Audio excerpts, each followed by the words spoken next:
welcome to Universal Talk. And today's discussion will be the analysis of Comet 67P. And on the call tonight, we have some very special guests. We have with us Tolik, we have KP from Hawaii, and we have Brad Johnson from Canada.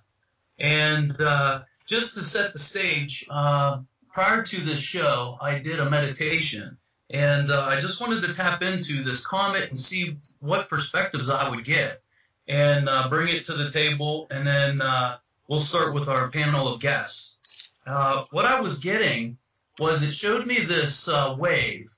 And the information that came through was how our solar system and universe goes on these up and down waves in perspective. It's like I'm watching these waves go up and down, and then there's the galactic plane that kind of cuts through the middle of these waves. And as we're coming up to the peak, we get into more of a positive vibration of energy, and that's when we have these leaps in evolution and these positive experiences. And that's where we are, at least in my perspective, within this meditation that I did. And the information that also came through was interesting. This comet is putting out waves of sound that we as humans cannot hear until it's amplified. And so it puts it into perspective of, okay, well, what else is resonating out there, sounds and light that we can't see or hear? And so with this comet that's coming through, what it was akin to, the information that came through was, it's almost like here on this planet where we have fiber optics that come into our house. But as the information goes through these fibers of glass, through a medium of light, they also have to stop at certain substations to be amplified and sent back out. And so what I was getting was, this comet was coming through and other celestial bodies like that. And as it comes close to our solar system, the information is sent to the sun, amplified, and sent back out. And so the information that it's projecting is almost like, in these times that we're in, all of this was predestined or pre-planned, so to speak. And so these are just things that, you could say are predicted or forecast. And on many layers or many levels, this comet, depending on the person's perspective, is how you'll see it. And so if you're coming from a 3D perspective, it looks like a physical object in 3D as a comet. From the next level up of understanding or awareness, it may be that it's a creation from a higher dimensional or another body of being that has created this for the purpose of study, for sending out this information. And from an even higher perspective, it's simply creation at its highest source of a love vibration for the purpose of an experience. In other words, we can perceive it, and therefore it's our experience. So what are we going to do with it, and how are we going to interpret it within our individual consciousness? And so with that, I'm just going to set the stage, and I'm going to go with Tolik first this time. And Tolik, I know that we had a discussion when I was doing some research on this, and I wanted you to talk to the boys upstairs, as you always say. And so I'm curious to see what the information that you got, and then we'll move on to each panelist, and we'll just kind of go with the flow with the information that comes. Sure. Okay. Thanks for the introduction. And actually, part of what you're saying is very accurate and is in alignment with what I learned from. At this moment in time, my primary Andromeda Council contact is a woman by the name of Andromeda, and she's the chairwoman of the Intergalactic and Interdimensional Telecommunications Advisory Board to the Council. And so she's the person I've been talking to for the past, I guess, 5 or 6 months. Here's the information that she and the commander of the Andromeda Council primary biosphere share with me. They said that this Comet 67 was sent into deep space by a race of people called the Daini. These people are not members of the Andromeda Council or the Galactic Federation. However, because these two governance, management, and trade organizations are responsible for this area of space, the Daini needed to have permission to explore here, even if it's only remotely. And that's specifically what this is. Um, this Comet 67P, it's a long-range exploration probe, if you will. And its mission is to explore the cosmos and to gather data. And it measures the various specific properties of each solar system it encounters, its boundaries, its planets, its moons, and specifically to do so when it comes across a 3D planet with sentient, intelligent life. This might include us on planet Earth. So, when this happens, there's this highly advanced, let's call it a round spherical computer at the core of this comet, the core of what is in effect a probe. And when this probe comes across a 3D planet with intelligent life, it then triggers, if you will, a collection system. And the collection system is actually the pyramids and the other structures that are on the comet's surface. It triggers them to open and to activate as part of a relay system. So, Joe, what you were saying about a signal getting relayed is accurate. As I understand it, the top of the pyramids and the other structures, they open slightly to scan the various planets in each solar system it approaches. And when it picks up certain frequencies that tells the computer at the core, inside the probe, that there's 3D life on a particular planet, then this thing activates. It starts collecting data and transmitting it back to their home world. Now I'm gonna break on the description of the comet and spend some time talking about who these people are. The home world, at least the name given it by the scientists on the Andromeda Council biospheres, their home world is called Pexal. And the name of their sun, at least the name that the Andromeda Council people give it, is called X-Tech. Now, interestingly enough, Joe, you mentioned something about seeing the cosmic or celestial plane and going through it.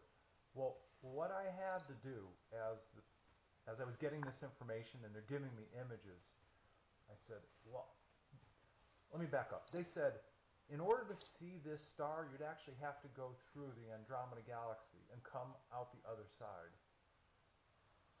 And I happen to have Stellarium loaded on my computer. I said, well, I can't do it from, if you're looking at it head on. So I had to turn the software on its side. And I was astounded at what I saw. When you turn Stellarium's perspective on its side, instead of looking at the Andromeda Galaxy M31 straight on, I turned it on its side. And what did I see on the exact same plane, from from right all the way to left? The star Vega.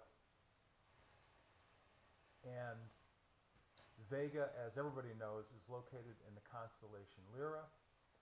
And what these people did, what this ancient race did, was send this probe through a wormhole from their homeworld back at the star Vega in order for it to get here into this solar system.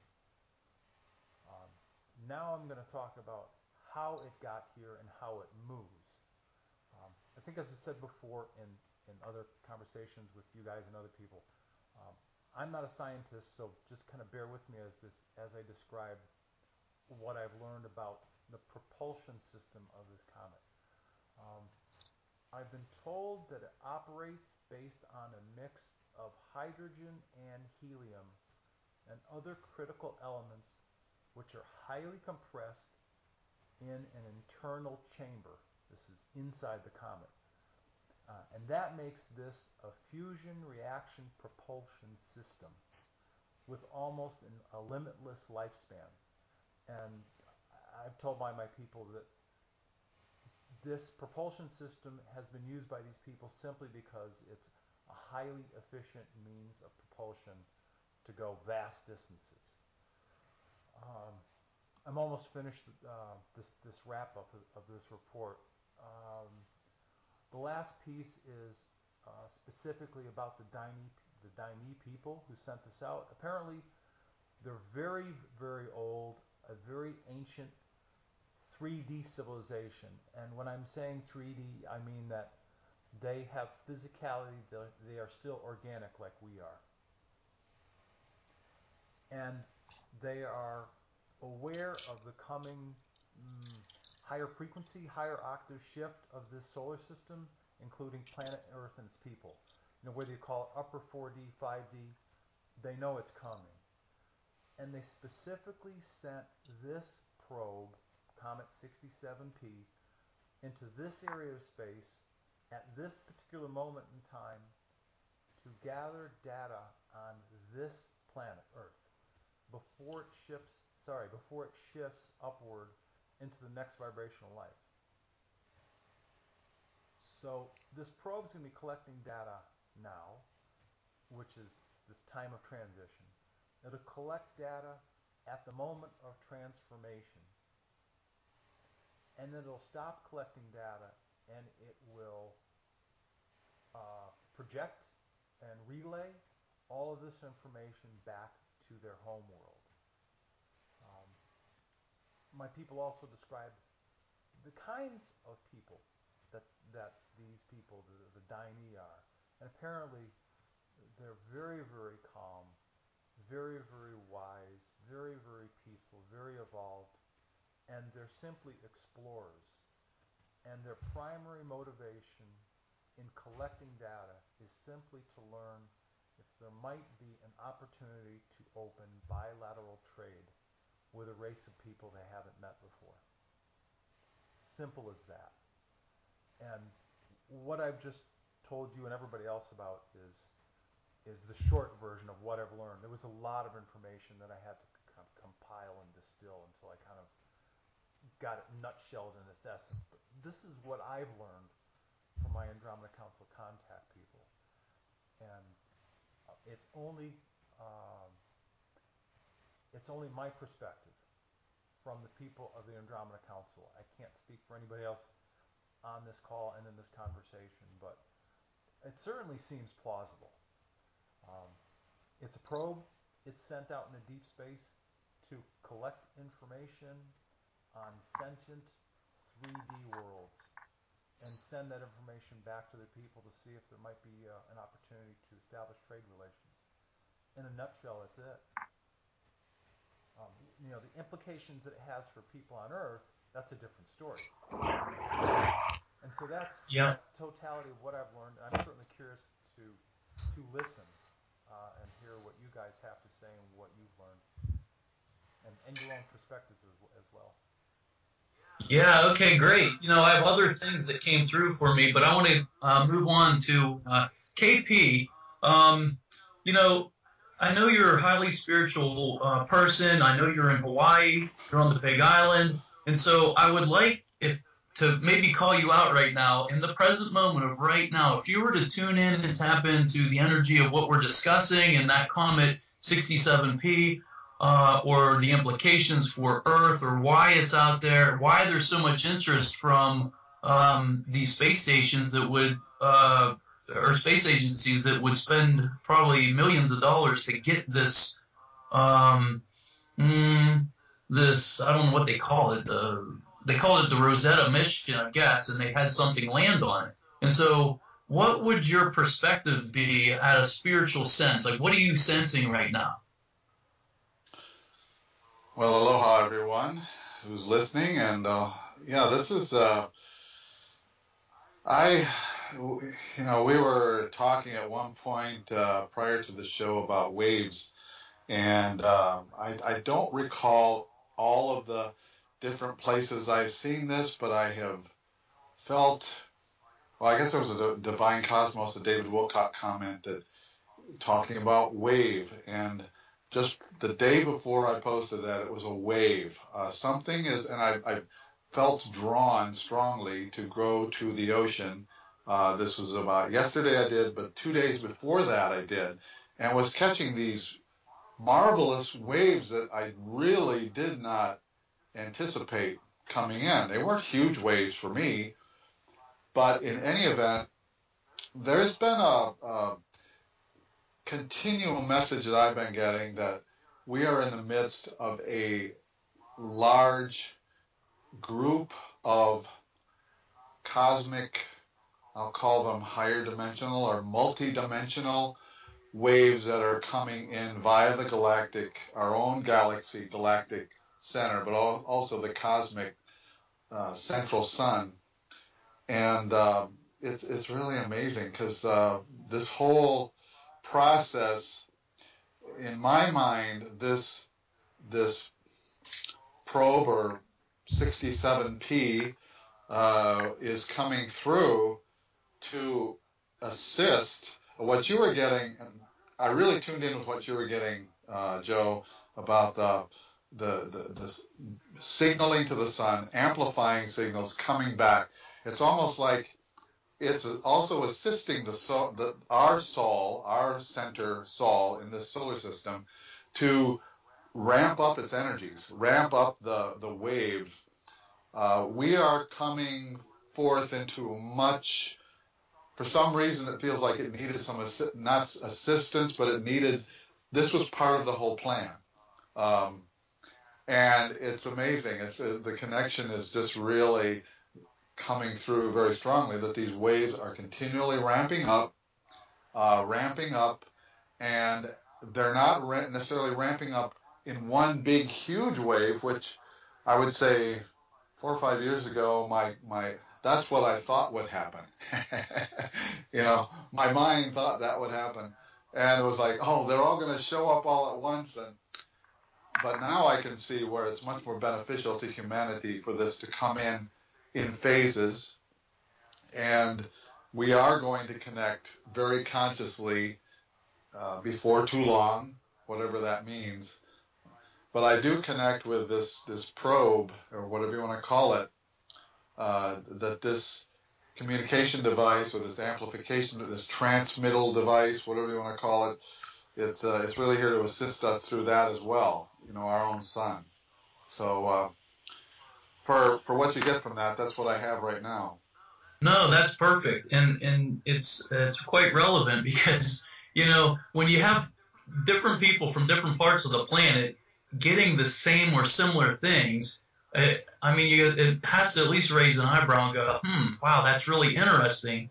And so, I also feel that these things are coming in waves for the purpose of assimilation, or for the human genome and DNA. Because if we were to get this all at once, just hammered, not a lot of people could live through it, because physicality is dense, and this high vibration all at one time literally would obliterate the physicalness. So I think it has to come in waves, just like you say, just so we can, the way I look at it is light is so fast and vibrating so fast that whenever it contacts physicality at a lower vibration and denseness, it takes some time, what we perceive as time, in order for us to raise to that particular vibration and then on to the next wave.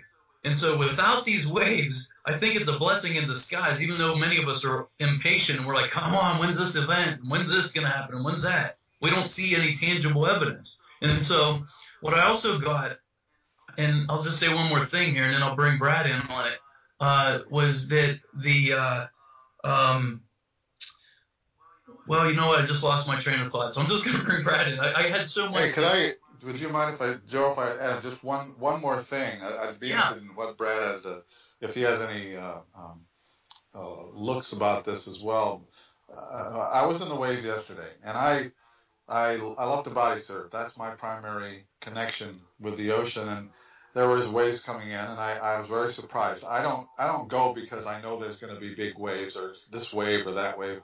I just go when my spirit feels called to go. And this particular time, I got a message out there that I was catching certain waves, but they were sort of coming in pairs. And when they come in, of course, you know, anybody who's body surfed or whatever, sometimes you get the backwash, and that also forms another wave, and that's kind of the way it was. But one thing I found, they said, these waves are forming so that I have to, in order for me to catch a tube, a barrel, they weren't tubes. They were sort of, the tubes looked like the eyes of a needle, that sort of thing. And I had to be real particular about how I turned my body in order to body surf this tube that was sort of narrow. And I feel that for all of humanity, they're each having their own wave. People are learning that there's new waves coming in, and some it's going to take longer than others maybe, but people are learning how to surf the particular energies that are coming in and be flexible and to be able to go with it and allow this wave to carry them to the next level. So that's my metaphysical stuff on that. All right, Brad, come on in on this. Yeah, I mean, there's a really great conversation going on here relating to the comets. I was actually just doing a conscious matrix communication relating to the comets just before getting on the air here tonight. And a lot of it really does have to do, again, there is a good commonality here as well. It really does represent an artificial spacecraft. It certainly is of that. It basically does have an interior hollowed out structure, which is basically like a command center, or a lot of the technological aspects there. Part of its propulsion system has to do with the radio waves that they are picking up. So I believe that may almost in that sense be like the aura representing the spacecraft itself.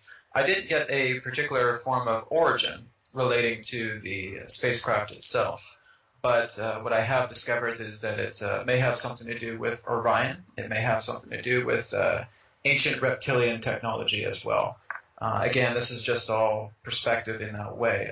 Many of the ancient reptilian races would actually utilize this form, where they would take certain forms of moons or asteroids that were basically self-created and basically hollow them out and utilize them as spacecrafts. So a lot of them can definitely fall in that.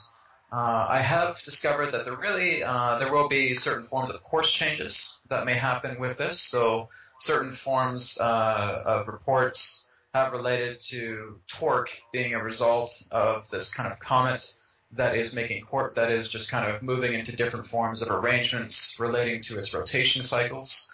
I do feel that, again, it is on some type of momentum and inertia path. I did not really get the feeling that it really has any major correlation to Earth, though. I don't feel that is what is going on here. I believe really what it is that it is something that is in observation. I feel that it is something that is going to pass us by in certain ways, but it is a very, very ancient form of spacecraft. It has been around for quite some time, well over probably millions of years. But I do feel that there is a passage. I do feel that it does have some type of gravitational constant that will affect our star system altogether, that will represent that of Terra. But I do not feel that this has anything to do with DNA, not so much. I just feel that the result of it will be, again, the energy that comes together through the star system, through our sun, etc., will have some type of amplification effect indeed with the passing of this comet. And again, it is kind of like a wave, like what you guys are saying as well too. But again, it's not that the direct responsibility of the comet will generate this. Again, it's part of again, the sum of its parts, so to speak. Many other different factors are going to be coming in and coming out. A lot of the coronal mass ejections that we get from the sun are basically stargates that come through other planets, planetary-sized spacecraft that actually emerge from the sun on a very frequent basis.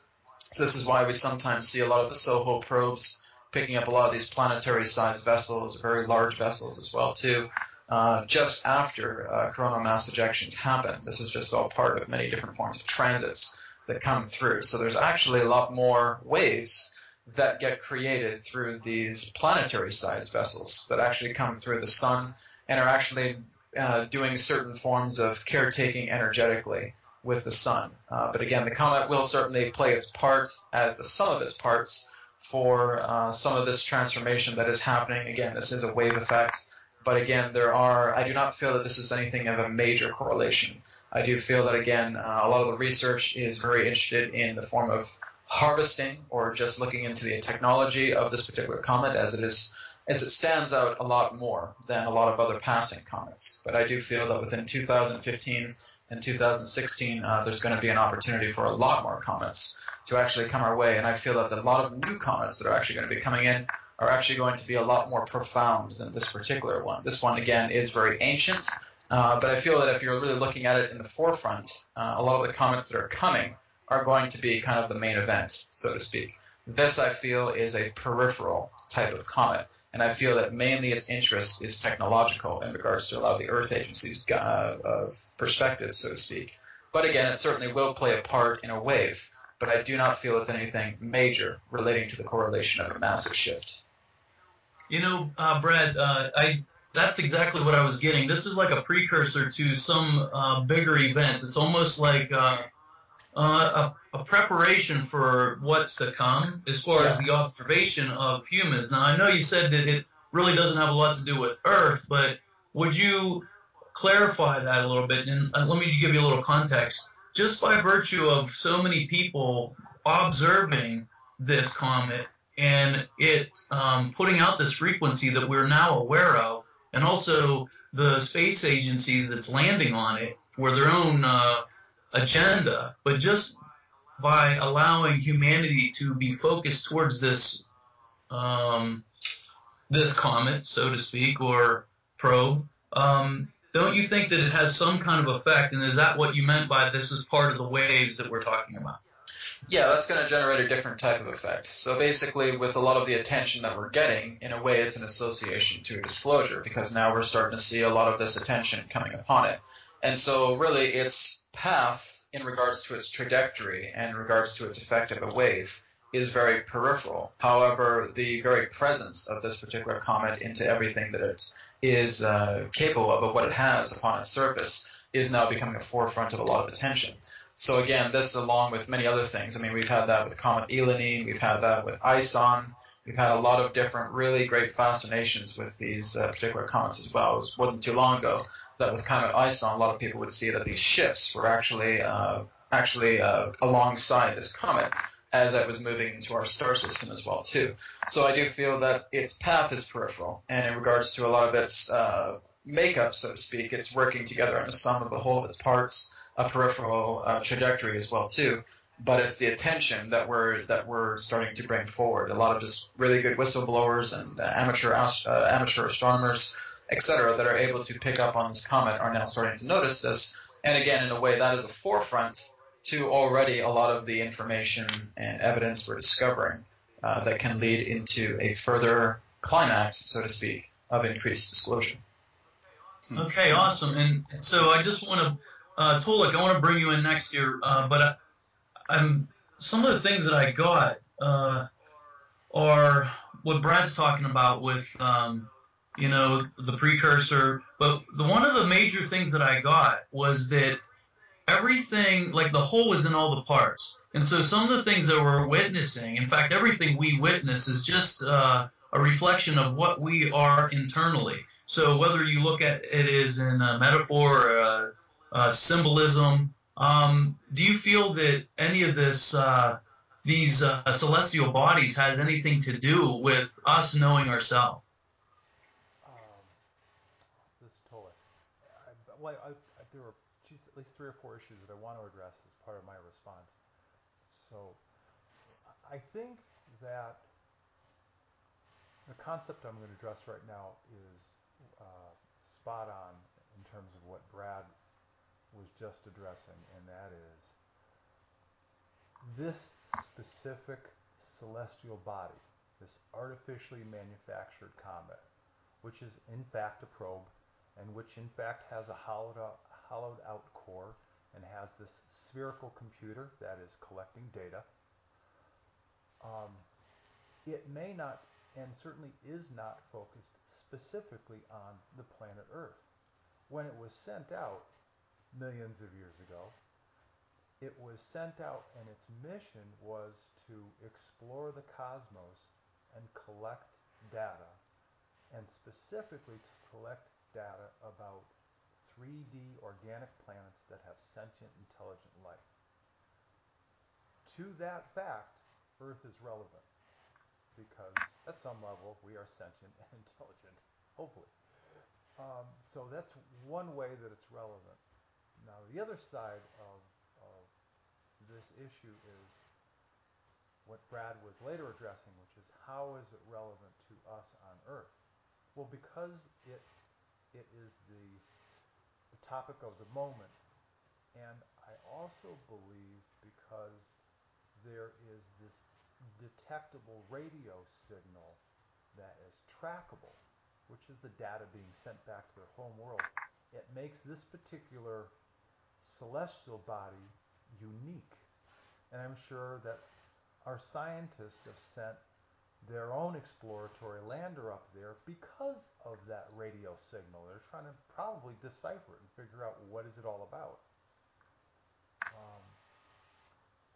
The other topic that I wanted to address in this case head on is that I have specific information about this race of people called the Daini. They are actually mineral based. They're many, many, many years old. They're very ancient, wise people. I understand that they're very, very tall, taller than normal people in the fifth dimension. If you heard them speak, it would sound like rocks scraping. And most of the communication that they do is via telepathy. And they have a humanoid shape, as we would consider humanoid. Their shape emulates a head with eyes, a really small nose, small mouth, shoulders, arms, legs, torso. They're humanoid in shape, but their basis of composition is minerals, as in sand or rocks. That's what you would see a mineral-looking being if you were to look at one of these people. So I just wanted to address who they are and how long they've been around. As Brad indicated, they're very, very, very ancient. They've been around for a long, long time, and that part is very accurate. Yeah, one thing I also missed out on as well too is I felt that there was actually like a group consciousness, like a group of beings that were on this. Again, a lot of the direct information about the beings weren't too clear for me, but it felt like there was almost like a type of organization or some type of federation in that sense that was associated. So I'm feeling that we may be looking at a multiple amount of beings. Again, I feel that there is a connection too with those mineral beings as well too. But I feel that there may also be other different forms of life that will be on the particular comet as well too, in regards to certain sustainment purposes. So that may be something that we're also looking at as well. Yeah, I did not. It doesn't mean yes or no. I did not get any information about beings, live sentient people being on it. It's certainly quite possible. I just didn't ask. Yeah. The old feeling was that again, it was once abandoned and now reactivated. So that may also represent a lot of the shadows of the past, so to speak, about beings that were once on it, or that some beings of that nature may still be on it now and have come back. But apparently, this station, kind of like a station or spacecraft itself, was abandoned for quite some time and has come back because again, there is a type of mission that it has come online to perform. And from what I've learned, it specifically triggers and comes alive when it senses a 3D organic planet with intelligent life. And so it starts basically these structures on the surface start to trigger, and they're like collect data, collect. And I don't know how long they've been collecting, but yeah, that's kind of been funny as well too, because when I kind of tapped into it, it felt like it was very mechanized, something very mechanical, like a lot of binary in that sense, a lot of binary code. That actually, what you just said makes a lot of sense, because after Joe and I spoke, he had sent me a couple of the links, and one of them, because I was not familiar with this situation until Joe and I spoke, and then I talked to our people about it. One of the YouTube links had a recording of what we would hear if it were audible to the human ear. And it definitely had a series of patterns starting from a lower vibration, raising to higher and higher ones. And there were definitely patterns in terms of this data, these radio waves. So again, I'm sure that the reason our own space exploration people, NASA in concert with the European Space Agency, that's why they're there. They're there to try to figure out what this radio signal is all about, among whatever other things, whatever exploring they're going to do on this rock. What I've also just recently discovered as well too is that they've actually have lost transmission with their probe. That their probe has apparently quote unquote shut off or terminated transmission. This has actually just been a very recent update that the probe that I believe it was called, I can't remember what the name was by chance. I think it was Rosetta, and that I think that right now it has actually been offline. So I'm not too sure if it's something that's temporarily gone offline or perhaps some sort of interference has taken place or what have you. But there was just recently an update about it actually going offline. And it may also have to do in that sense maybe capturing something that didn't want to be shared with the public or who knows. But again, something of those lines brought this into an offline current state. I'd like to briefly address KP's perspective of waves. And this is more of an analogy than anything else, but with all the things that I've learned, I believe that this, for lack of a better word, sighting is consistent with an increase in activity in space, in this area of space that our solar system and our planet is traveling through. And much like the ocean has a consistent set of waves, that means you're going to get sets of waves. And sometimes there are outliers. There's more waves, there's less waves. But this time around, I believe that we're going to see a continual increase, to use the metaphor, in wave activity.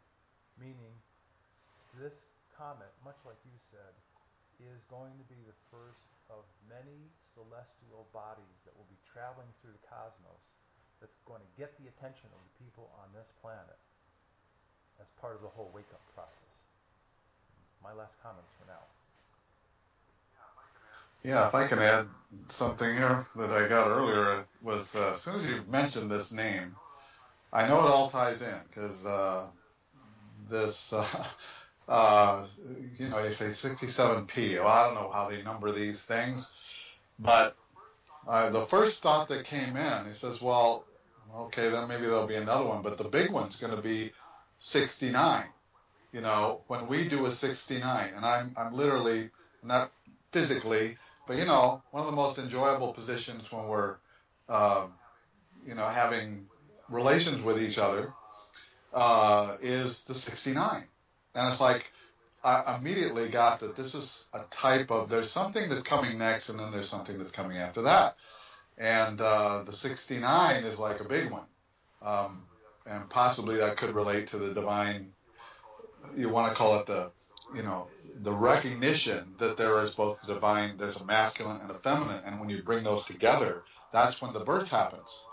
So I'm not trying to put any X-rated things out there, but hey, that's sorry, they gave it to me, I guess. So it's an interesting consideration, because I think with anybody, you naturally go to that number next. Well, what are the implications of that number? What does it mean?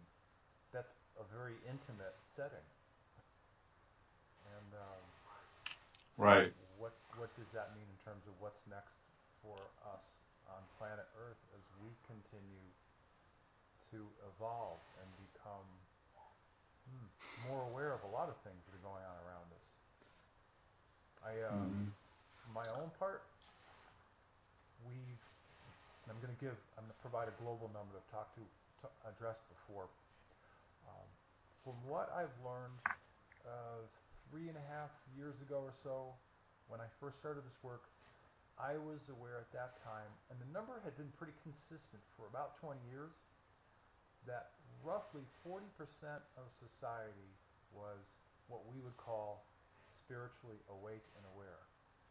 And just in the past 3.5 years, the people of the Andromeda Council are certainly surprised that the number of people on Earth that are awake and aware has risen to 53% of the global population. They're astounded that it's raised that high in such a short period of time. So there's some amazing things going on with the people of this planet.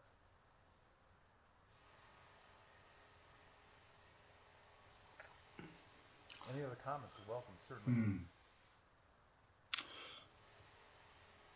I think the pause that we're blown away.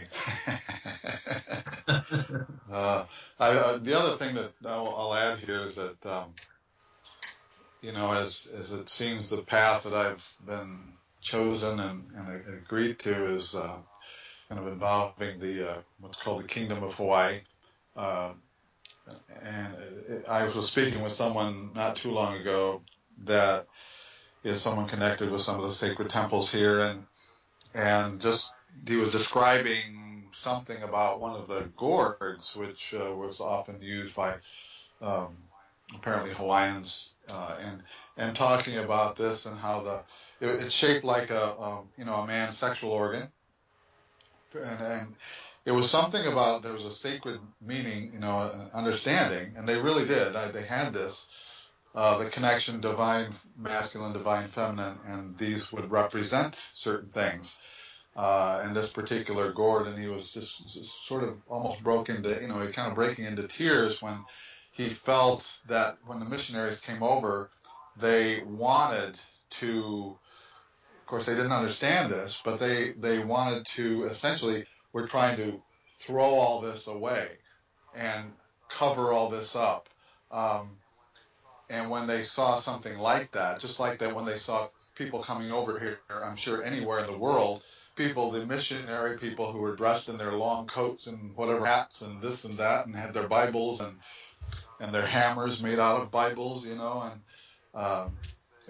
they just wanted to trash that whole thing. And so it's kind of a connection, which is one reason I feel that what the process that's going on here on the islands of Hawaii, the Hawaiian archipelago. And by the way, most of us now who are working with this thing, we call it the Kingdom of Hawaii. We don't call it the state of Hawaii. It never has been a state. It never was a territory. It was a territory, but it never was annexed. It was never legally annexed. It was never legally becoming a state. But there is something that is rising among what's going on here. You see the surface level, and people are driving in states and this and state that, and tax this and tax that. But there's something that's coming together here that's really, I feel, is opening a lot of things up for the entire planet. And there's many areas where, this is not the only one, but this connection with the divine, I don't know how to call it, but that masculine aspect and the feminine, realizing it's all one, it's all together, and that it now will also include, and you speak of these mineral beings, it's like, well, so many I know here are connected, have been very connected with the mineral kingdoms, the plant kingdom, the ocean kingdom, all these elements. It has nothing to do with being, we're going to have a king now. Oh, great. Now he's going to give an edict and we got to follow this. And all this and all that. It's not going to be anything like that, at least as I viewed it. So is it more about acknowledging the sacredness of that specific location on the planet? The sacredness of the Hawaiian archipelago? It's partly about that. But every part of the planet, as far as I'm concerned, it's not the place that's sacred, it's where you are within yourself. That is the sacred place. So I've been in the middle of downtown Chicago. And it's like driving past Soldier Field or whatever it was. And I was like, but that was my own sacred location at that time. But particularly here, there's one of the things that happened when I was going around the country the last half of 2013 was that people would often, there's kind of a connection to the, I'll call it the paradise energy here, and the recognition of, oh yes, they used to be with no clothes, and they've seen the movies like say Mutiny on the Bounty or Hawaii, and they would say, oh, they're all, and they'd all be, the sexuality would be free, and of course they had a connection with that, and there was no difference between what they were, there was a connection between all of it. But it was more than just having sex. It was the connection, the divine feminine, divine masculine coming together and enjoying, being in joy with the physicality. So I feel that a lot of people really connected with my license plates.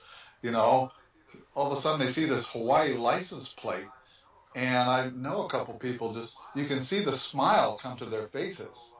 So I feel for a lot of people, I'm not saying it for everybody, but I have not met one person on this planet that doesn't seem to appear to me to have a light and joyful connection with the idea of Hawaii. So, how this that's what when I get this message about the 67, 68, 69. Everything has progress. Everything evolves. And that was the natural course of evolution.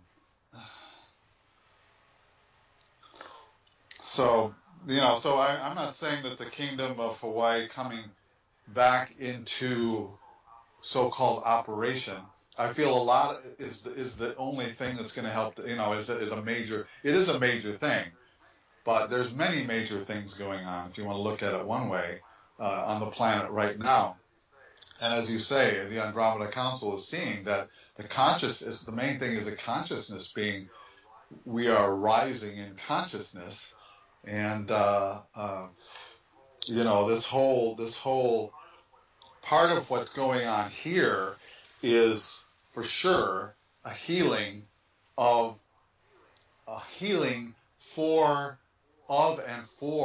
the people who have been connected, and the ancestral lines who have been connected to Hawaii for so many years, and they just have been, they're waiting and waiting. They've been working, and they say, is it ever going to happen? Is it ever going to come back? And is the kingdom ever going to return? They've been waiting for this. But just like the spirituality of the planet, the spirituality has to, at least for myself, my own view, is that it first must come from within the individuals, these so-called supposedly separate individuals, which we're not, but it comes from within first and then blossoms out. So in my mind, I have seen this happening within people individually in their own consciousness. They wake up, oh, goodness, or they look at the data. Of what happened here. So, in other words, people are waking up to this, and oh my goodness, it really is still a kingdom of Hawaii. Well, let's start living that way. And there might be certain systems put in place for a while that allow people to live as in the kingdom of Hawaii, and instead of going to a traffic court with the state, you get a ticket or something for going a little bit too fast in a certain zone, and they want to charge you $250. Well, you can go to the other system, the Ho'oponopono courts of the Kingdom of Hawaii, something like that. And but I do feel that there's a lot of and of course I don't pay any attention to like Cuddle On and places like that, but I pay some attention to it.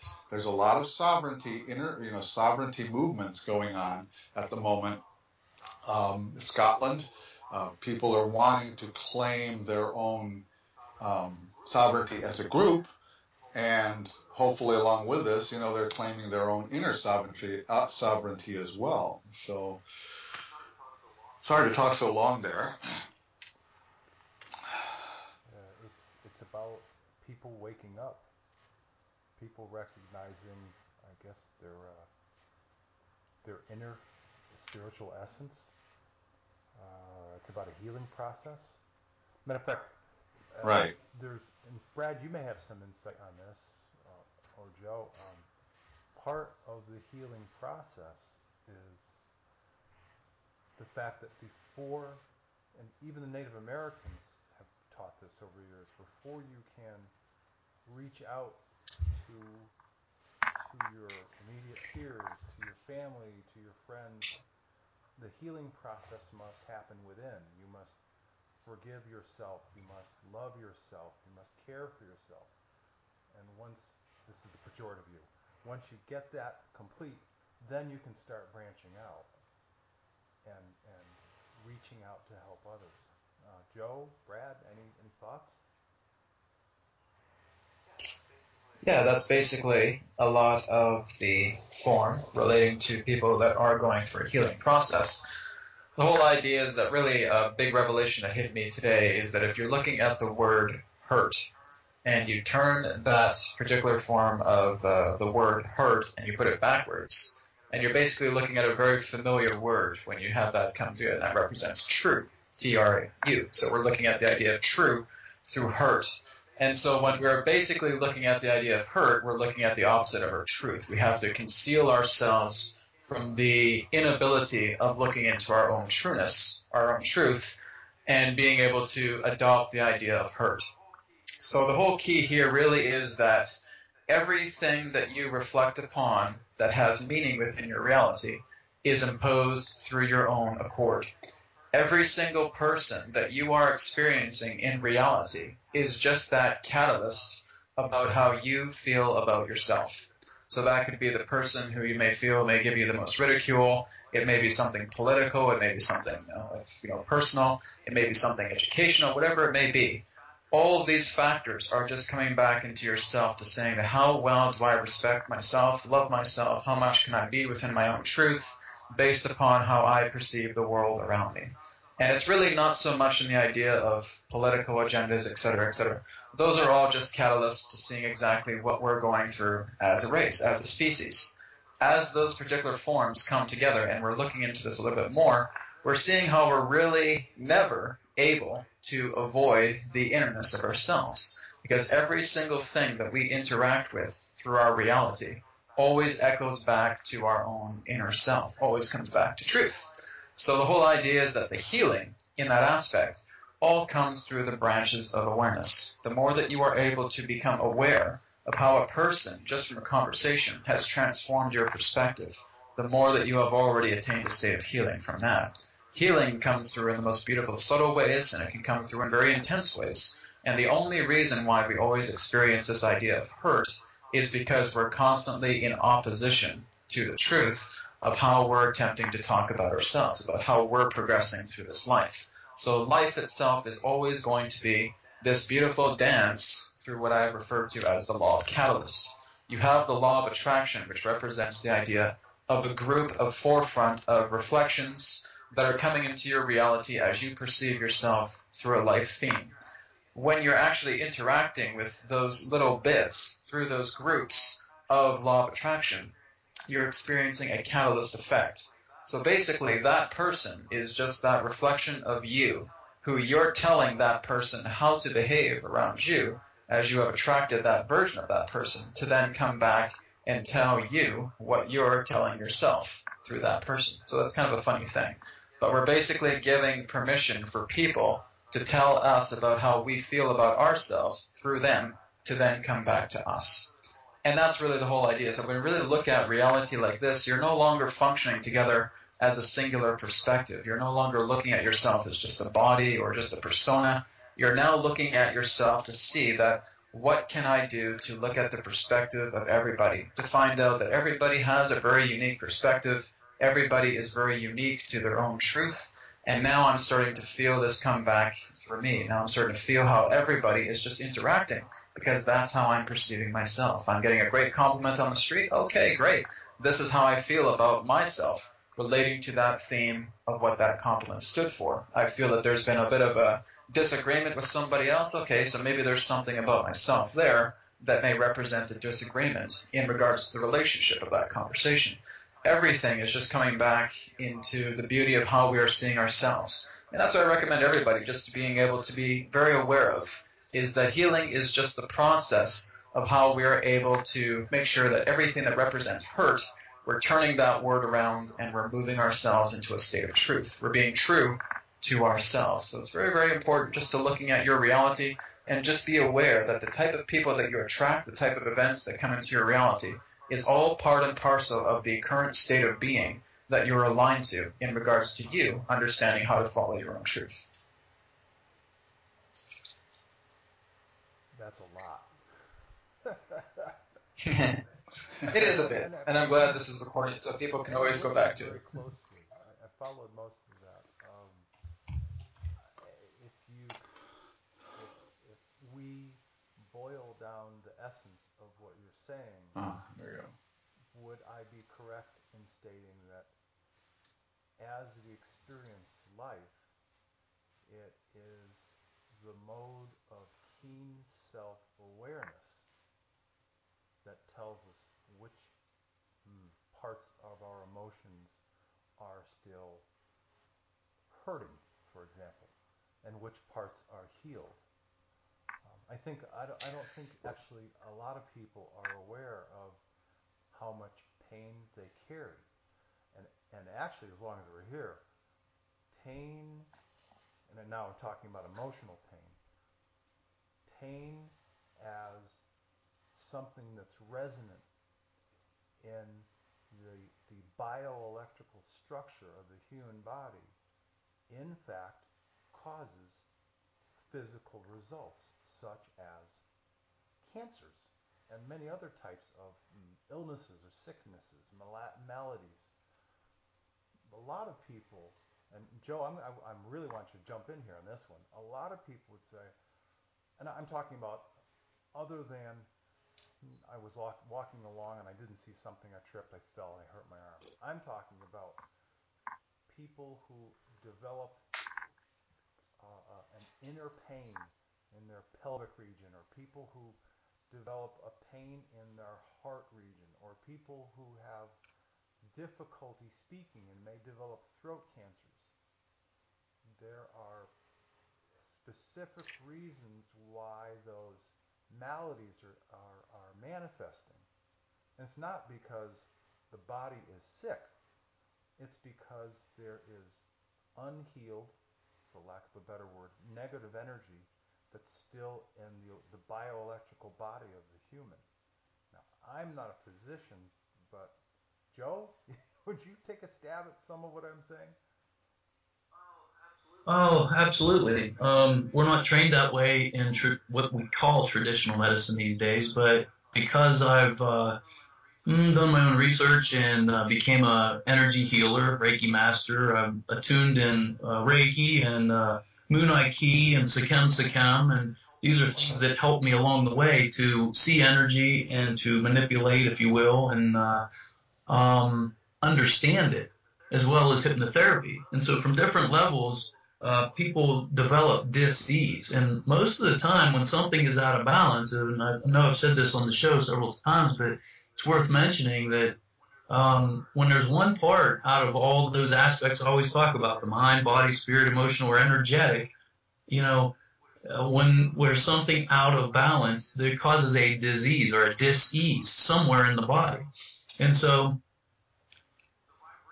the vibration of energy that a person carries, if you're attuned to it, you can actually see the color and the aura around an individual. And each individual person, the colors mean something different, I would say. And so, for instance, I walked into a psychic's house one time, first time, and I had a migraine, terrible migraine.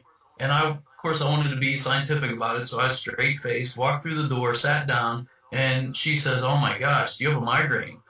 And I looked up at her like I was shocked. I'm like, I don't know why. What do you say? I was trying to be coy and, not give up anything.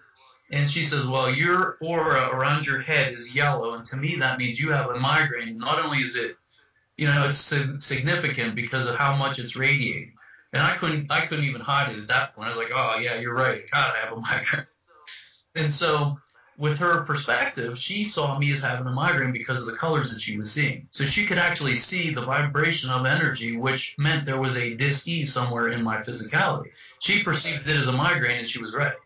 And so some of these things that we talk about, not everybody can perceive at this present moment, but I think everybody has a potential to do that if they believe in it and if they work towards it.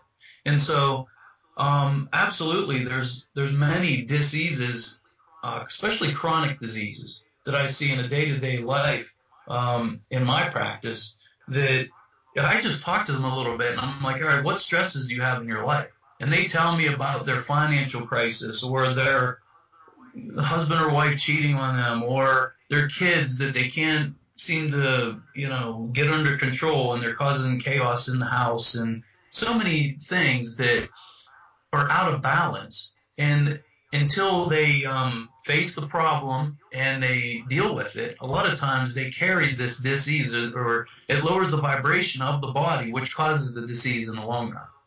And so hopefully that answers that question. But what I also wanted to get into was there seems to be a shift in the theme of what we started to talk about, and I think it has to do with unity consciousness. So what Brad was just talking about, and what you were talking about earlier, Tolik, and what KP was talking about with the blending of the male and female, and it's no longer one side. It's no longer male energy that's dominating and aggressive or assertive, and now it's becoming this blending of the male and female energies. It's also, we live in polarity here. So if you can imagine that instead of being at one extreme or the other, of positive, negative, hot, cold, up, down, all this stuff we always talk about, I think it's a unity consciousness which eradicates the separation that we've all gone through, plus the control that we seem to want to impose upon other people for the purpose of getting ahead, because that's what we've been taught, or that's the energy vibration that we've been living in.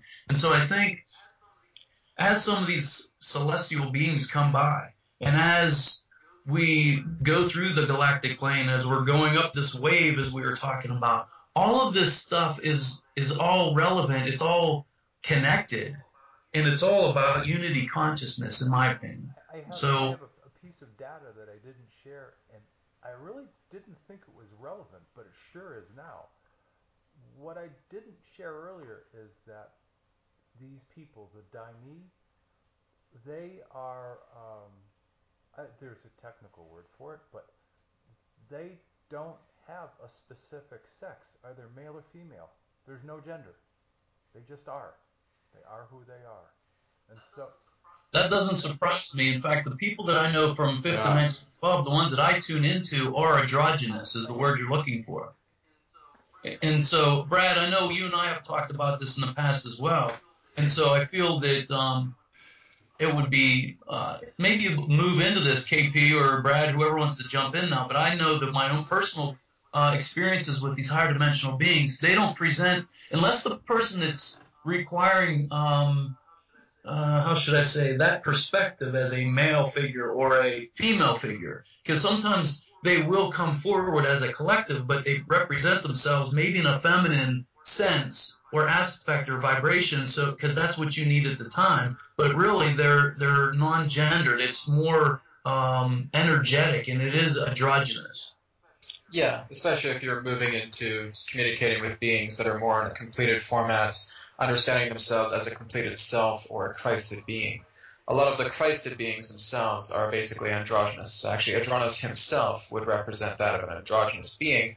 I'm just bringing more of his masculine counterparts because that's what I feel through myself is very much more easily and personally translatable and transmutable.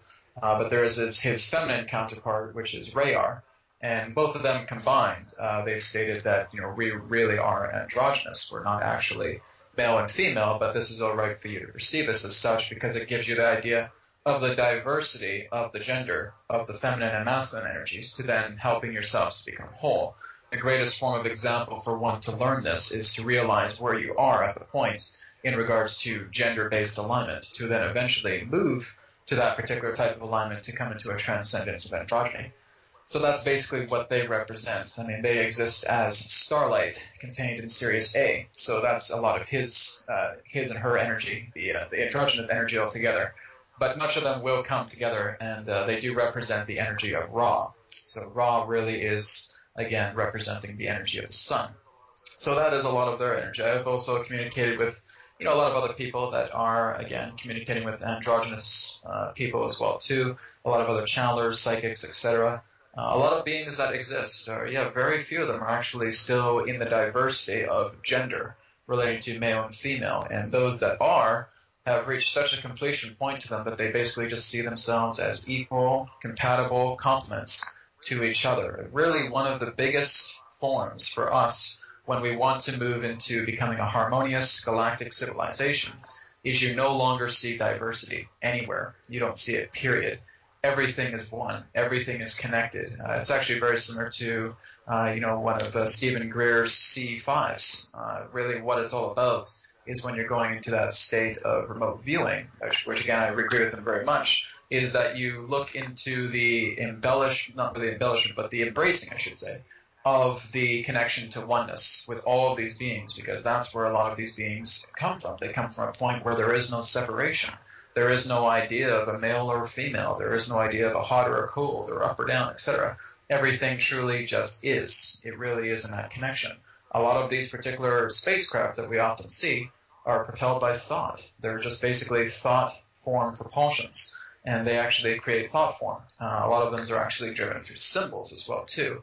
And you're basically just popping yourself from one dimension into a completely other. It's just that the dimensions are all foldable through the aspect of collective thought. So usually a collective that may exist upon spacecraft are all functioning together as one mind, with the spacecraft itself being sentient, being very self-aware, and being alive.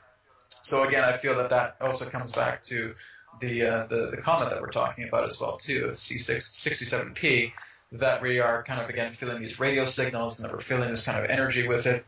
And that I do feel that when I look at the comet, it very much is alive, even though there is some artificial intelligence there and other particular beings that are just very fascinating. There's this connection of oneness and this connection of beautiful energy that just radiates together regardless of its purpose. It's basically just showing us an aspect of how we are all connected, because we are looking about how this communication with this comet has led into this really amazing conversation. So it's just showing us a lot of different amazing forms of conversation and communication that we're understanding ourselves through oneness. KP? Well, hold on. There we go. I'm just, this is all. A lot of the communications that I get are not any particular. I don't see now.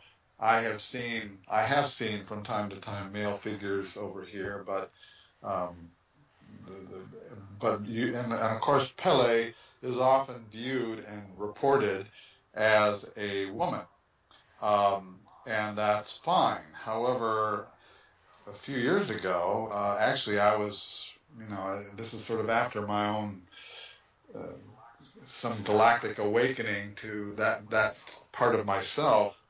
Was that at one point there were more than myself, but there were a couple of us who just saw Pele was not here anymore, like that spirit used to be here. It was almost like whatever that being represents or what we've created as that being wanted to be balanced. It's almost like now the spirit of Pele will still present the face of a woman to a lot of people, but we really saw that. I mean, I personally saw it as like at one point there was just an ascension, and now she's really caretaking for more than just the land. She's taking caretaking water, the sky, air. But it was an expansion and sort of a balancing on her part. So as far as I'm concerned, she doesn't represent this feminine, this feminine spirit. Certainly there's that there, but I totally agree with what, I mean, it aligns with what Brad's saying, and we're all saying is that this is a balancing, either a balancing out of the masculine and feminine, or just, we're just realizing, hey, we're both, I mean, we're everything. And androgynous is really what seems to be what's what is going on at the moment. We're more and more people are realizing that, and so yeah, it's just really I just think the whole thing is a fascinating is a fascinating progression as we're moving through this. And entertaining. It's the greatest TV show on earth, so, or in the cosmos right now. So, hey, they're sending probes out this way. They must think something good's going on. So, well, it's also a very fascinating day as well, too, that it's been for me because, with my partner, who I'm with right now, I just had a very, unique and powerful experience with her. Was that she was going through a lot of personal, emotional turmoil today. And basically for me to hold space with her today actually involved me connecting directly to her toroidal field and actually asking Spirit, because she's still, was dealing with a lot of these emotions, to actually allow these emotions to come through me, that I could feel them for her and actually purge back into source. And so it was actually in the middle of a yoga class where I was kind of sitting in the back corner. And she was just noticing that I started crying, and she didn't know what was going on. Like, why is he crying in the background? What's going on here? And it was basically about 5 minutes of just really, really intense telepathic energy that was coming through. And I was basically getting a lot more of a hindsight of a lot of the emotion that was going through her. And in this experience, this is just the first time this has ever happened. It was just such a beautiful revelation, I would say, of a beautiful telepathic experience from someone who you love. And for me today to experience that was so sensational and so incredible. It really just put even more enjoyment into the work that I do about being able to connect with people. And this is something that I can do, with others, is being able to connect with them to where they may feel that there's a lot of that hurt, again, lack of truth, the opposite of truth in there. To really just kind of bring that out and share that with them. We have the capability of doing this, and the catalyst to that is love, is being able to really see the love and the spark of spirit within a person, and being able to, through their permissions, connecting with their spirit, being able to actually funnel their emotions that's at the surface of their being and funnel that into yourself, feel their emotions, and actually being able to bless those emotions and sending them back up into purification of spirit. And for me to experience this today was revolutionary and incredible. And this is basically a lot of what a lot of the celestial beings have the capability of doing as well too, is that they just basically enact themselves as one with you, and that they funnel this energy. They know exactly what you're feeling. They know exactly what your energetic states are, your feeling states are. And they're able to channel that, and they basically start shedding tears for you, and you don't know why. It's because they're basically helping that healing process to take all of those energies within your field on the surface to funnel through and help a purification effect. So I experienced this today with my partner, and it was just one of the most profound things I've ever experienced in my life. It was wonderful. Hey, Brad, I really would like to thank you for many of the listeners that are out there, because, can you imagine what you just went through, but not having the insight and then the follow-up to understand what is going on with you? How many people do you suspect are going through some of this, and they're having these emotional breakdowns or feelings and not really know that it's actually they're picking up on somebody else, or they're picking up on the planet, or they're picking up on the solar flares? And so as we are becoming more unified, I think it's really important to talk about sometimes what you're experiencing or feeling is not your own. Mm-hmm. So thank you. Right. Yeah, and that really was a lot of the case yesterday, because I was just starting to feel a lot of these feelings that were not my own. And it can be very, very challenging to really differentiate that, because you just feel, oh, maybe was there something that I did early in the day that I wasn't happy with, etc. So you really have to kind of check in, and you're still looking at these things, and it's like all of these onslaughts of feelings, and you can actually sense that it was later on confirmed by, again, somebody else. And so there can be times where we just have these very close connections, be it through our friends, through our family, through our partners, through our co-workers, through our bosses, etc. And we're now starting to pick up a lot of these feelings from a lot of them. These thought forms are coming into our fields. We're now starting to feel them and saying, oh my goodness, I can't stand who I am, or I don't like this, I'm not confident anymore, or I'm ridiculing myself because of this, that, and the other thing. And really, we're just kind of going into this hamster wheel effect, and we don't know that we're just basically inheriting other people's thought forms and making it into our own and adopting them in that sense. So that was definitely what I was feeling yesterday. And then when I discovered a lot of the source of these transmissions, so to speak, of thought forms, I was relieved. I'm like, oh, okay, this is not my thoughts. This was actually somebody else's. But again, it was a beautiful experience in that way, because now you're just, we hear so much about telepathy. We hear so much about these connections to love and to the connection of oneness with other people. Now when we start to experience this and we see that form of confirmation about these thoughts relating to a person's state of being and their emotional states, the confirmation of actually knowing that we're dealing with this and that realization in your reality, it is absolutely profound. And you look at reality so much more differently when you start experiencing this and confirming that to yourself that this is what's happening. Yeah, and I think this goes back to what Tolek was alluding to earlier about dis-ease. And some of the stuff that we're carrying that's not our own, that we don't understand, and we get into this spiral of sometimes depression and sometimes other things that it's a dis-ease because of the association with the people that we're not willing to give up, that's not in our greatest good sometimes. And I hate to be blunt like that, but it just is what it is. And so the other thing is, the question I pondered earlier was, do you think, and I'll put this out to KP and then maybe Tolek, you can follow up about this, because you mentioned the dis-ease part, but don't you think that all of this is about knowing thyself? Because really, everything just seems to come back to who we are, recognizing our own androgyny, our own physical being, balancing, who are we? Is this mine? Is this somebody else's? So KP, what would you say to that? And then maybe, Tolek, you can follow up on that. One of the things that and I really resonated and grateful for what Brad was sharing there, because I guess, I believe it was maybe a couple of years ago, I realized that, well, there's a lot of things coming up in me that doesn't feel like it's mine.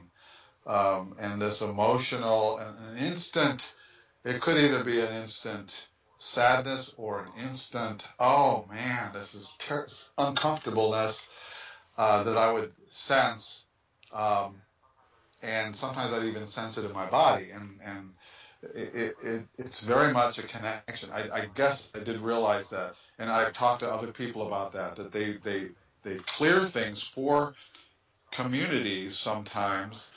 I feel like a lot of times myself, I'm clearing things for either communities of people or groups of beings to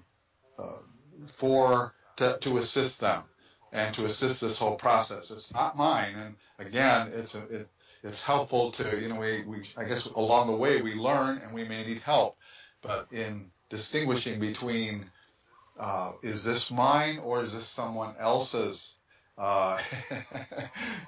Don't put yourself down or anything like that. Don't be, it's like, but when I was going around the country last year, there were times when I would just feel this intense, either, oh my gosh, feel so stuck here, or, oh my, like Nashville, Tennessee, this wonderful, supposedly music town, it was so thick with junk. And I said, oh, this is not my junk. This is not my junk. I'm just passing through here.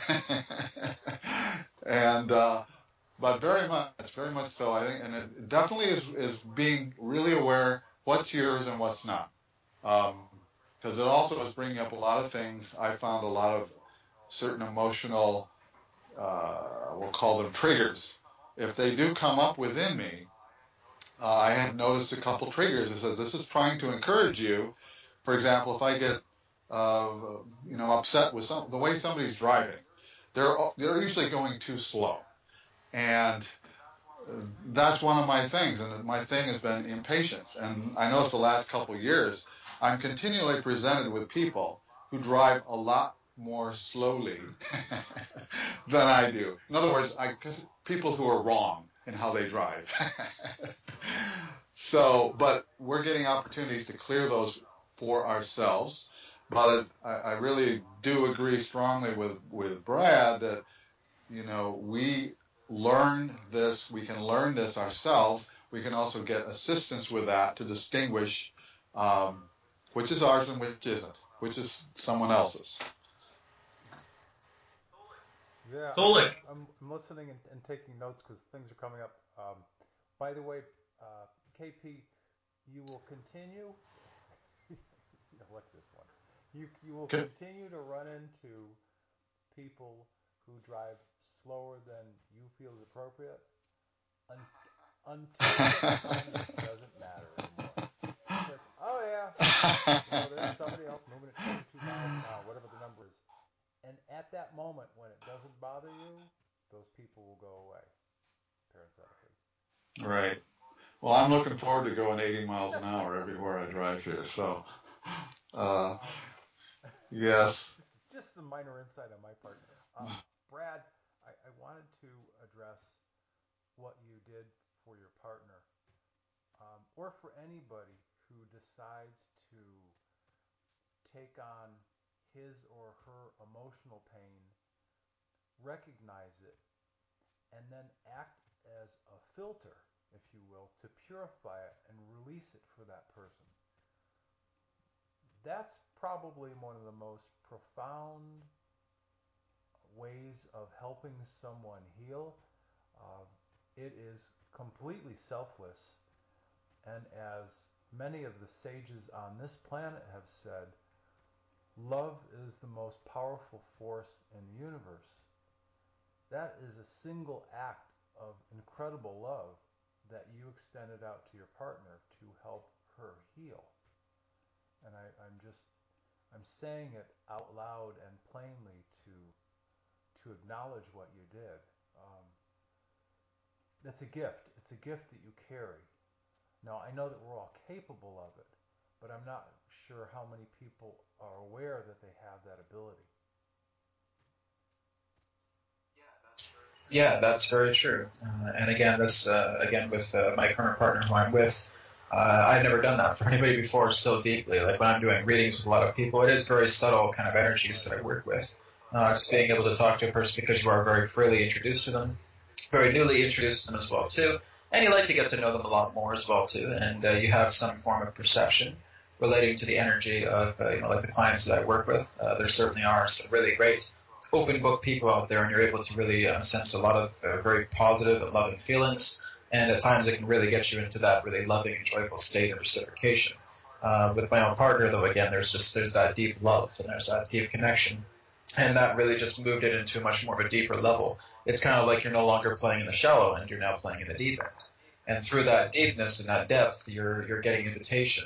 It's basically to talk with your partner's higher self. And again, a lot of partners can do this for theirs as well, is being able to really get to know the connection that you have with your loved one, with your feminine goddess, with your masculine god, whatever you wish to refer to it as, but just being able to really connect with them and feeling exactly how much they love you and how much they appreciate you. And when you know that they're hurting and they're still trying to figure it out for themselves about, what's going on here, I know that something's not right, but I don't know what these emotions are trying to tell me. And for those of us who have really worked a great deal to being able to channel our feelings, to really looking into the openness of the universe and communicate in that way, it really just starts in the most beautiful of permissions. It's the asking of their spirit, and that's it. You're not even really talking to their physical selves, because the conscious self really doesn't have too much permissions other than looking at certain things in regards to a courtesy, so to speak. But you're really looking into their spirit, and their spirit is communicating back with you. And that's basically what I was doing with our partner today, is I was talking directly to her spirit and saying, let me channel her emotions so that she can have a very great, clear day, so that she can really, teach her class with such beauty and grace and do what she continues to love to do. And I will help her with the feelings, because it's not just about the idea of me putting it into the light and not knowing what it was all about, because I was able to do that later on and tell her about what it was all about. So again, that's just something that is a pure love state. And you want to be able to be there for your partner, because I don't see any separation between myself and between her or between anybody else. And there's just that really strong connection that when you feel that oneness connection, your whole body is your reality. It's basically just going back to what I was saying about the law of catalyst, that everything is a catalyst in your reality, from the tiniest little ant that you see crawling up a blade of grass to, all the planets in the galaxy, all the stars. So everything really is just that connection of love that we can come back to, and knowing that through the love that we give, we're just being of service to help purify, and we're being purification resonators, and we're just being able to resonate that frequency of love through all of these, again, lack of truth that represents hurt, to come through, and being able to really shed some light on that, and helping people out as we help to purify their energies into that, so that they have a type of education that they can see and say, well, this is how you can do it yourself. This is what I experienced through your feelings, through your emotions. This is how I helped to purge it. And here's what you can do right now. Here's what your energies were telling me to tell you. And that's basically it. So you are just channeling, because we have a lot of channelers that are doing great jobs talking to other celestial beings. We can channel human beings just as easily. And again, it all comes through their spirit. They're functioning together as this funnel, as this conduit of all this information, of all this beautiful energy that we're able to funnel together with in sharing mutual love to help educate it that way. And on a maybe on a not so subtle level, I think that most people probably are picking up the energy, whether someone is up or down, happy or sad, whether they're thinking of something, they're preoccupied. If we are in their space and we ourselves are clear enough and calm enough, we'll probably recognize what's going on with them even before we see it happening. As an example, with your partner, she probably sensed what was going on with you before she turned to look at you. She had to feel it first. I guess that's the point that I'm trying to make. Yeah, exactly. And Tolik, I would go one step further than that, because energetically, when we're right in close proximity, we're in the field, so to speak, of the aura. And so, yes, you pick it up right away. But there's also, I'm sure Brad has done this too, just by the telecommunications like Skype or even cell phones, or you hear that vibration of the voice, and that is an energy. And so when you pick up on that, you're also picking up on their vibration, their energy, and so you can pull a lot from that. And it's so like you could be, say, 1,000 miles away, but as you're hearing the voice, you're still connecting to that energy source of that particular person, because the vibration goes through the vocal cords, and as you're hearing it, it's resonating, and it's vibrating your eardrum, so you have that instant connection. Yeah, so it even goes deeper than that as well too. I mean, look at what Edgar Casey was able to do with him. Basically, just being able to get the name of an individual, the city that they were living in, and the time of the location that they would be.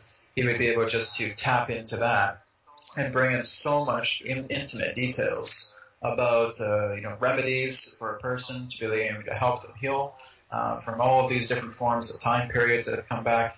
It's really just incredible. I mean, the power of our minds, looking at conscious, subconscious, unconscious level, is so profound. It's immeasurable. And so just from the simplest things, like even when I'm doing Akashic record sessions for people, I just really need their names. As long as I get their names, I'm able to tap right into their energies, and I'm able to take them on a highlight tour of their own Akashic records, of looking where they've come in the past, where things are possibility in the future. It's just profound. And like I said, if you were to ask me if I was going to do this stuff 6.5 years ago, I would say no, because I was on a completely different path, and just being able to look at it now, I couldn't imagine another day not doing what I do right now. It's really just been that much of a life change and that much profound. You're looking at living in a heaven every single day of your life. It's incredible. Awesome. Oh, so you know what? We're getting into well, I'm not exactly sure when we started, but I know we're past probably an hour and a half at this point. So we've been all over the board here tonight. We started out with the Comet 67P. We went through Unity Consciousness, Knowing Thyself, and so I'd like to ask each individual panel person to just, is there anything else that you would like to bring to the table for closure? Is there anything else that you haven't said, Tolik, that you'd like to discuss?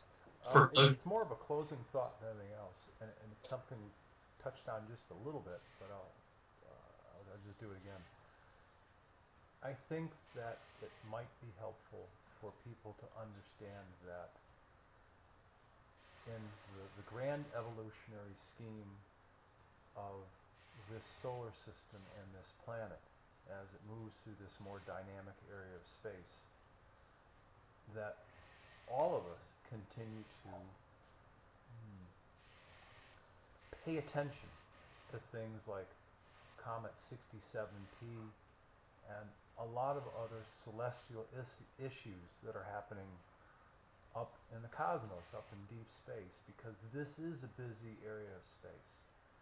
And as my own learning process has progressed, I've learned that it's not only our consciousness becoming more awake and aware as a human species on this planet, but the events also that we decide to live through, these causalities as these celestial bodies come close to our planet, come into our solar system. What I'm trying to say is I think it's important for everybody to pay attention to all of these things, and maybe for us also, the three of us and others, to do like we're doing tonight, find ways to tie in, to bring relevant ways of living that are relevant simply to the acknowledgement that there are things going on out in space that are going to affect us, affect this planet, maybe even affect our vibrational frequency on an hour-by-hour, day-by-day basis. I certainly don't have all the answers, but I'm always amazed to learn what other people are thinking like you guys and see how it all does tie in. Kind of like this big cosmic evolutionary puzzle. And we're just helping to put the pieces together. So I think my message is all about just staying awake and paying attention. That's all. And I've enjoyed this conversation. It's been fascinating. So Joe, thanks for having me. Awesome. Thank you for coming aboard from the Southwest. And so KP from Hawaii. Oh goodness, this is I really enjoyed the conversation that we had today, and I kind of feel that there's quite a bit of I especially enjoy hearing the we each come from such a different, I will call it different. We come from a unity consciousness, but from different viewpoints and different paths of operation, and this and the visitors that the whatever you want to call it, the probe or the visit that we're now having is certainly from this 67P. I feel is really assisting in kind of waking up humanity again to its connection with the cosmos, and so we all are. There's different groups that are working together on this planet, and I feel that as far as I'm concerned, it's most important, at least for myself, to follow that inner guidance and follow the guidance that you're getting and use your discernment with messages so that you don't get lost. But you'll never be lost. So we do have help here. We do have assistance, and I really feel a lot of the things that are coming out now. You hear a lot about sovereignty, but to me, again, the constant, continual mention of sovereignty is something that's reminding us that the only sovereignty what we really need is to recognize our inner sovereignty over ourselves, our own path, our own spirit, and again, coming together as a unity of sovereign individuals, if you want to call it that, is really the path that we're on right now, from what I can see. So, aloha from the beautiful Big Island, and look forward to another conversation. Sorry, Brad, this is Tola. KP, that was really well said. I think Yeah. that the point that you made about being aware of your using your inner discernment and being aware of your own sovereignty is a really important issue. And not Yes. not in the Yes. pure dictionary sense of that word, but I guess more along the lines of in the pure recognition of the sacredness of who we each are as a bright fragment of creation. That's the important Yes. part. I still don't believe we're all going to be. We're not going to be dressing up in these gray, silver suits. I still think there's going to be a lot of beautiful color no matter where we go. So Awesome. thank you.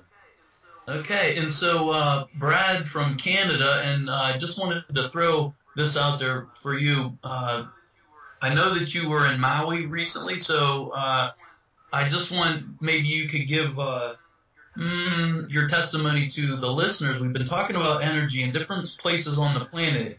As KP was saying earlier, he was in a location that he felt was a lower vibration. He could tell right away. I've had the same experiences many, many times, and I'm curious to see if you feel the same thing or how you felt when you went to Maui, and then whatever your closing statement is. Thank you.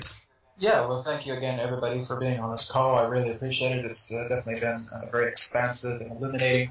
Yeah, I have been to Maui. It was last January, and I felt like I was in paradise. You really just kind of reconnects you to a lot of other perspectives that you have had that can even go back to times of Lemuria.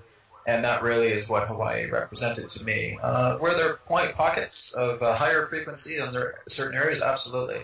I don't have the names for a lot of the areas that I've visited. We did go on the road to Hana and enjoyed that beautiful trip as well too. But we basically just found this nice little oasis, as I called it, and I was actually able to spend the night under the stars. And I'm not that much of a constant traveler. A lot of the places I've gone to has mostly just been around the West Coast, Pacific Northwest. Hawaii has actually been the farthest I've ever gone travel-wise. But I'd say out of all the places that I've visited, Hawaii has been probably the most beautiful and gorgeous place on the whole planet, from what I've been able to feel. There was a lot of connection to spirit in Hawaii as well, too. I was also able to connect very strongly with a lot of different extraterrestrial consciousnesses. The stars were basically following me all around everywhere I was going. I could see these stars, just groups of them, being able to move and follow me and have these kind of beautiful, intricate patterns in the sky. I was also able to improve my channeling state with the Dronas when I was there. I was also able to just get this nice, beautiful view of a sea turtle swimming directly underneath me when I was snorkeling one time as well, too. So for me, I had no lower vibratory experiences, really, with Hawaii whatsoever, with Maui, just in the areas that I was at. Everything was exciting. Everything was great. And you know what? I've gone past the point where it's not even so much about low vibration and high vibration anymore. It's all about the idea of experience. Because again, if we're looking at catalyst, we're looking at the understanding that even if there's something that doesn't serve me, what is it about that particular aspect of catalyst that doesn't serve? And it's all basically just attempting to tell us about refinement. So I don't really look at anything in high vibration or low vibration anymore. It really is just isness. And everything that we attract relating to low frequency or high frequency is basically just the polarizations of what we are comfortable with ourselves to look at and what we're not. And that's all that matters. And so all you're attempting to do is being a gauge. Sometimes your gauge will go into the red, and sometimes it'll be in the beautiful green. It all depends, and it's not about that anymore. I'm kind of moving past a lot of that stuff. So really a lot of what I do is just being able to look at isness and seeing exactly how reality as my body conveys itself to me and how it communicates. And that everybody is really moving into this particular new form of understanding. I'm just not trying to toot my own horn, but really what I've just been able to discover through reality has just been so mind-bending, because it's a thanks to a lot of the stuff that I've looked at with spiritual circles and a lot of ancient traditions and all that. But that is now starting to change. There's a whole new modernization, I think, that's coming through how we're just understanding reality fundamentals. And that it really just comes down to catalysts. That I no longer look at the person and saying, well, I don't want to talk to that person, he's not on my wavelength, he's low vibration, blah, blah, blah, blah. And then I come right back to myself and say, why would I say that? What is it that's going on inside me that's saying that this person is low frequency and don't want to talk about it? Our own ego is just as much as God as anything else that represents high passion and love and light, etc. There is no bounce back in regards to that which is beyond the Creator, which is beyond the idea of oneness. So it's really just telling you about yourself. This is where one recommendation of an exercise I'd like everybody to try is being able to go in front of your bathroom mirror, your bedroom mirror, look at yourself right in the eyes, and count how many times you can say sincerely, I love you, to yourself. Many, many, many times. Just being able to challenge yourself. Maybe I was able to say it 3 times one night. Maybe the next night I'll be able to do it 10 times. But being able to look at that. And when you really look into the I love you mentality, there is no lower frequency. There is no higher frequency. There just is frequency. And that's it. That's what reality represents. It's no longer about the highs and lows. It's not about the ups and downs. It's really being able to transcend the degree of polarity, because all the polarity is attempting to tell you is saying that, are you done being able to look at yourself through a gauge, or can you see reality for what it really is based upon how you're able to interpret it to the degree of isness? And that's where we're going. This is where the law of catalyst comes together. It's looking at the catalyst of ourselves and seeing how well we can continue to refine ourselves just by looking at the frequency of the people that we attract that are all just coming back to tell us about how we think about ourselves. And that really just moves you more into that Christed consciousness, moving you more into that state of just feeling complete with everything that is around you, because you go beyond self-perspective. It's not about the self. The self is just, it's a stepping point. It's a step ladder. It's a stepping stone. And when you go past that, and you're able to put yourself in other people's shoes by actually looking at their perspective, not from your perspective about how you would deal with the situation if you were in their position, that's passé. It's being able to say, I can understand, I acknowledge, and I appreciate your perspective. Maybe I don't agree with it, but I acknowledge that it exists. Dear brother, dear sister, thank you so much. That's it. That's what we're on this planet to do. So just be very, very mindful of that, about how reality communicates through you, through the catalysts that exist within it. Thank you so much. Much love to you all, and may it be well with you. Perfect. Thank you, Brad. And so I'll just close by giving a little my own thoughts. And one is some of the things that we discussed, like Brad was just saying, I mentioned about a low vibration and a feeling. And so for sake of communication, because not everybody's telepathic, sometimes we use these high, low, up, down, good, bad to discuss this with people that's what they would understand. But I'm in total agreement with what you're saying as far as, and I say this all the time, it's interesting. I say, there is no right or wrong, there just is. And that's how I see it. And so to communicate some of these things, I guess it's becoming more challenging for me to discuss it. But it's nice that you brought something to me to work on and to look forward to progressing. So I got to thank you for that. So I'm going to try to be more conscious of talking about negative, positive, and trying to communicate in a more effective way. And so we've all come from those points. So just being able to, and that was a lot of what I did as well. Say, well, there's low frequency energies around you, or there's high frequencies, etc. And that's great as well too, because it's just helping us to remind us exactly where we're going and the kind of alignment that we're in. And sometimes you do have to compensate with those energies. If the person is coming through that, it's all about being a living mirror and you're doing that in the form of a reciprocation to help communicate with them so they understand certain principles. But as long as you feel it for yourself that you know that it is beyond all that, you're already doing exactly what you're needing to do. Okay, cool.